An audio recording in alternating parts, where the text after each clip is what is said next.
کراچی تاجر اتحاد کے صدر ہیں عتیق میر صاحب، جو کراچی میں ہمارے ساتھ موجود ہیں، ان سے بات کرتے ہیں۔ السلام علیکم عتیق میر صاحب۔ وعلیکم السلام۔ میر صاحب، آپ نے یہ جو رپورٹ تھی اس میں دیکھا ہوگا کہ فلور ملز کے جو مالکان ہیں وہ بھی 17 جولائی کو انہوں نے بھی کہا کہ ہم ہڑتال کر دیں گے، تو یہ اور 13 جولائی کو بھی ہم نے دیکھا کہ ہڑتال ہوئی ہے۔ تو لگ یہ رہا ہے کہ حکومت ایک طرف کہہ رہی ہے کہ ہم نے تو کوئی ٹیکس نہیں لگایا آٹے پہ اور میدے پہ، لیکن مارکیٹ میں نان بھی مہنگا کر دیا گیا ہے اور روٹی بھی مہنگی کر دی گئی ہے۔ تو آپ یہ نہیں سمجھتے کہ جو یہ کاروباری طبقہ ہے، تاجر طبقہ ہے، ٹھیک ہے اس کے کچھ جائز مسائل بھی ہوں گے، لیکن وہ کچھ چیزیں جان بوجھ کے انہوں نے اپنے منافع کے لیے بڑھا دی ہیں، مہنگی کر دی ہیں اور پھر ہڑتال کی دھمکیاں بھی دے رہی ہیں۔ تو آپ کا کیا موقف ہے کہ کیا سارے آپ کے جو مطالبات ہیں وہ جائز ہیں یا کچھ مطالبات آپ کے ناجائز بھی ہیں؟ دیکھیں، یہ اس سے بڑھ کر جائز مطالبہ کیا ہو سکتا ہے کہ جو ایک کاروبار کی اس وقت ورتھ ہے، جو گزشتہ 4-5 سال سے صورتحال اس قدر مخدوش ہو چکی کہ دنیا میں دیگر ممالک ہوں تو ریلیف دیتے ہیں، ہمارے ہاں مزید وزن رکھ دیتے ہیں۔ تو ٹھیک ہے، اس وقت پورا سسٹم IMF کے انڈر میں چل رہا ہے، تو میں یہ کہتا ہوں کہ یہ جانچنے کی ضرورت ہے، دیکھنے کی ضرورت ہے کہ آپ ٹیکسوں کی جو شرح اس وقت نافذ کرنا چاہ رہے ہیں، آیا اکانومی اس کا بار اٹھانے کے لیے تیار بھی ہے کہ نہیں۔ بہت ساری ملیں بند ہو چکی، پورے پاکستان میں چھوٹی چھوٹی فیکٹریز بند ہیں۔ کراچی میں جو ہب ہے معیشت کا، ایک عجیب پینک ہے، لوگ پریشان ہیں۔ مہنگائی، ایک بڑی اچھی بات دیکھیں ابھی کسی نے کی رپورٹ کے اندر کہ ہوتا یہی ہے کہ جیسے پیٹرول کی قیمت کے اثرات اگر 5% پڑتے ہیں تو بہت سے تاجر اسے 50% تک بڑھا دیتے ہیں۔ اسی طرح اگر بجلی کا امپیکٹ 10% پڑتا ہے کسی بھی پروڈکٹ پہ، تو منافع خور یا وہ تاجر جو موقع پرست ہوتے ہیں وہ اس کے 3 یا 4 گنا بڑھا دیتے ہیں۔ یہی روٹی کے ساتھ ہے جو یہ آٹے کے معاملات ہیں۔ لیکن حکومت اتنا تو کرے کہ وہ جو سرکاری پرائز کنٹرول کمیٹیز ہیں، جس طرح دیکھیں کوئی جرم ہوتا ہے تو پولیس موجود ہے، قانونی ادارے موجود ہیں، اس طرح یہ بھی ایک جرم ہے، یہ بھی ایک شب خون ہے عوام کے اوپر کہ وہ جو منافع خور، جس طرح رمضان مبارک میں آپ دیکھتے ہیں وہ تمام اشیاء وافر ہوتی ہیں لیکن مہنگی ہو جاتی ہیں۔ اس طرح یہ حکومت کو چاہیے کہ چیک اینڈ بیلنس بھی رکھے۔ لیکن ایک بات ضرور ہے کہ اس وقت حکومت نے سوچے سمجھے بغیر جس طرح کا سسٹم لادنے کی کوشش کی ہے، ملک بھر کے تاجر پریشان ہیں۔ مہنگائی کا گریلا بجٹ کے فوری بعد آیا، 20 سے 25% اشیاء کی قیمتیں بڑھ گئیں اور مسلسل بڑھ رہی ہیں، اس لیے کہ ماضی میں پھر 2 مہینے کے بعد پیٹرول کی قیمتوں پہ کوئی بات آتی تھی، بجلی کی قیمتوں میں ایک وقفہ ہوتا تھا۔ اب تو ادھر کھا کے ٹھوکر سنبھلنے نہ پائے، ادھر کھائی ٹھوکر سنبھلتے سنبھلتے یہ صورتحال ہے۔ ابھی ایک اسٹیبل نہیں ہو پاتا معاملہ کہ پھر دوبارہ سے قیمت بڑھ جاتی ہے۔ آخر ایسی کون سی افتاد ہے، ایسا کون سا بحران ہے، حکومت عوام کو سنبھلنے کیوں نہیں دیتی؟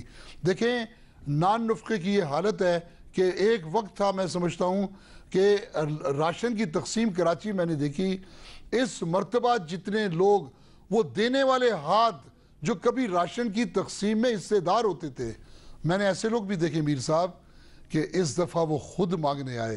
تو ایسا یہ وقت، آج تاجر احتجاج کر رہے ہیں، اس وقت سے ڈریں کہ یہ نفاذ، اس سسٹم کا نفاذ، اتنے بھاری ٹیکسیشن کی وصولی کا نفاذ جب عملی طور پر سامنے آئے گا تو میں سمجھتا ہوں کہ عوام سڑکوں پہ آ جائیں۔ عتیق میر صاحب بات کر رہے تھے کہ پرائز کنٹرول کمیٹیز جو ہیں ان کو متحرک ہونا چاہیے۔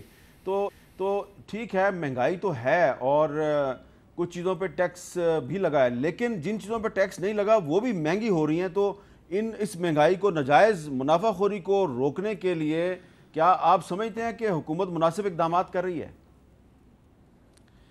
دیکھیے میر صاحب، اس پہ میں، کیونکہ یہ بہت امپورٹنٹ مسئلہ ہے، کئی دفعہ ہمارے کچھ سیاستدان، میں یہ کہوں گا پچھلی حکومتوں میں بھی آپ دیکھتے رہے، بہت دفعہ انسینسٹیو کامنٹس دے دیتے ہیں غریب آدمی کے کھانے پینے کی چیزوں کے اوپر جو کبھی نہیں دینے چاہیے۔ آپ نے دیکھا پاکستان میں یہ روایت ہے کہ یہ نہ کھائیں تو یہ کھائیں، تو لوگ روٹی نہ کھائیں تو اور کیا کھائیں گے؟ آٹا، میدا، چینی، ان پہ کوئی گورنمنٹ نے ٹیکس نہیں لگایا، نمبر 1۔ नंबर 2, गैस के टैरिफ्स तंदूर के लिए, ये अभी आपकी रिपोर्ट में नान भाई कह रहे थे, बिल्कुल गलत बयानी है। लेटर में एक सर्कुलर निकला है, उसका लेटर मैं आपको अभी थोड़ी देर में भिजवा सकता हूँ व्हाट्सएप पे, क्लियर लिखा हुआ है कि जो तंदूर वाले हैं उनका टैरिफ नहीं बढ़ाया जाएगा, उनको वहाँ प्रोटेक्ट किया गया है, उनके पे कोई इंडस्ट्रियल चार्जेस नहीं, कोई चीज़ नहीं। इसी तरह बिजली में भी उन्हें प्रोटेक्ट किया गया, तो बिजली गैस के रेट्स भी इनके नहीं बढ़े, वो गलत बयानी हो रही है। अब इनके साथ कल से हमारी नेगोशिएशन चल रही है। हाँ, एक फैक्टर सिर्फ ज़रूर है कि इस दफ़ा जो किसान था, 42 अरब की सब्सिडी दी है पंजाब हुकूमत ने गंदम के ऊपर किसानों को, सबसे ज़्यादा रिकॉर्ड गंदम इस दफ़ा हमने खरीदी है, नंबर 1। नंबर 2, हमने किसान को गन्ने की जो कभी नहीं मिलती थी, आप ये सर्वे कर लीजिए और मैं अपने अल्फाज का जिम्मेदार हूँगा, मेरा ख्याल शायद 15 या 20 साल बाद पहली दफ़ा किसान को जो रेट अनाउंस हुआ गन्ने का वो भी मिला, और गंदम का जो अनाउंस हुआ उससे ज़्यादा मिला, क्योंकि आपको याद होगा झालाबारी हुई थी, बहुत ज़्यादा बारिशें हुई थी, गंदम की फसल आखिर पे हमारी तबाह हुई थी, एक कुदरती आफत आई थी, आपको याद होगा अच्छी तरह, जब गंदम की फसल तैयार थी, उससे हमारी फसल थोड़ी ख़राब हुई, जिसकी वजह से गंदम की जो कीमत थी उसके ऊपर आज मार्केट में गंदम 1400 रुपये की बिक रही है। वो इसलिए कि गंदम हुई कम, उससे आटे की प्राइस के ऊपर प्रेशर है, लेकिन आज भी आटा मार्केट में यहाँ लाहौर में 770 रुपए में, मैंने आज सुबह उसके रेट चेक करवाए, 770 मिल रहे हैं। रोटी का जो रेट है वो 6 रुपए रखा गया है पंजाब गवर्नमेंट ने, और खमीरी रोटी जो है 6 रुपए तो 10 से 11 रुपए। इनके साथ हमारी चल रही है नेगोशिएशन। अगर एक आध दिन में ये नेगोशिएशन पे पूरा नहीं करते, हम क्रैक डाउन करेंगे इसके ऊपर। अच्छा, क्रैक डाउन, और दूसरी, क्विकली मीर साहब, मैं आखिरी कमेंट कर दूं क्विकली, अगर आप इजाजत दें। ये जो मीर साहब थे वो बात कर रहे थे टैक्स की। मीर साहब, हम लोग टैक्स नहीं देना चाहते।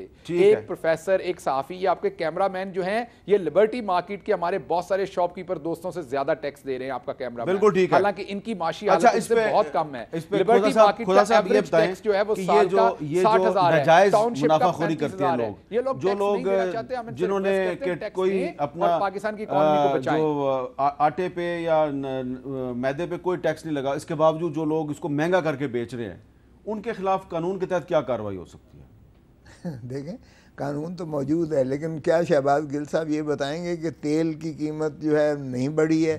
क्या वो ट्रांसपोर्टेशन जो है कॉस्ट उन पे जो है वो अपनी जेब से देंगे?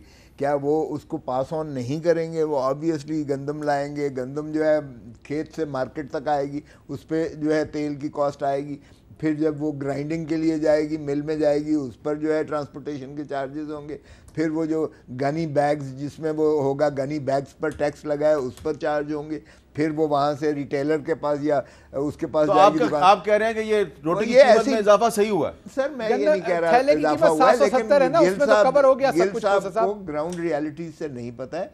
आज जरा चले जाएं बाजार में, मैं यकीन से कहता हूँ जूतियाँ पड़ेंगी पीटीआई का, कि जो भी वजीर जाके ज़रा वहाँ जाके दाल चने का ज़रा भाव लोगों से पूछे, और वो फिर जब इन्हें पता चलेगा तो जो इनका हाल होगा। आपकी सोच है, यहाँ पे मैं खोसा साहब आपसे डिसएग्री करूंगा थोड़ा सा। ये जो है ग्राउंड रियलिटी से बिल्कुल एसी के महल। आप शहबाज गिल साहब के साथ चले ना, मैं भी चलता हूँ आपके साथ बाजार में। मुझे साथ जरूर, बिल्कुल चले। आप भी जाना चाहते हैं? मुझे जरूर साथ, आप क्यों जाना चाहते हैं साथ?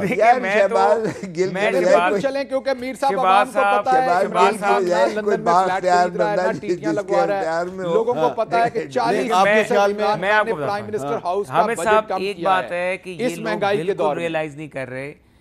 हमारे हलके में, मैं आज अपने हलके में फेरा था, मुझे लोग बता रहे थे कि लोगों के पास रोजगार नहीं रहा, क्योंकि हर बंदा डाउन साइजिंग की तरफ चला गया। चाहे एक फ्लोर मिल वाला था, उसने तो ये आप असेंबलियों में ये मामला क्यों नहीं डिस्कस करते? हम तो उठा रहे हैं यहाँ पे असेंबली में, जो बंदा ये बात करता है, मेरा माइक बंद कर दिया, आप मेरी तकरीर निकाल के देखें। मेरा स्पीकर साहिबा ने, उस वक्त एक और स्पीकर थी, मैंने उनको बिठाया हुआ था, मेरी स्पीच बजट की, जब मैंने कहा कि तेल महंगा हो गया, आप रिकॉर्ड निकाल के देख लें, बल्कि लगाएं, हमारी माइक बंद कर दिए जाते हैं जब हम ये बात करते हैं कि आप पाकिस्तान। चले, कल असेंबली का इजलास हो रहा है, देखते हैं किसका माइक बंद होता है, किसका नहीं होता। बहुत बहुत शुक्रिया आप तीनों का, बहुत बहुत शुक्रिया।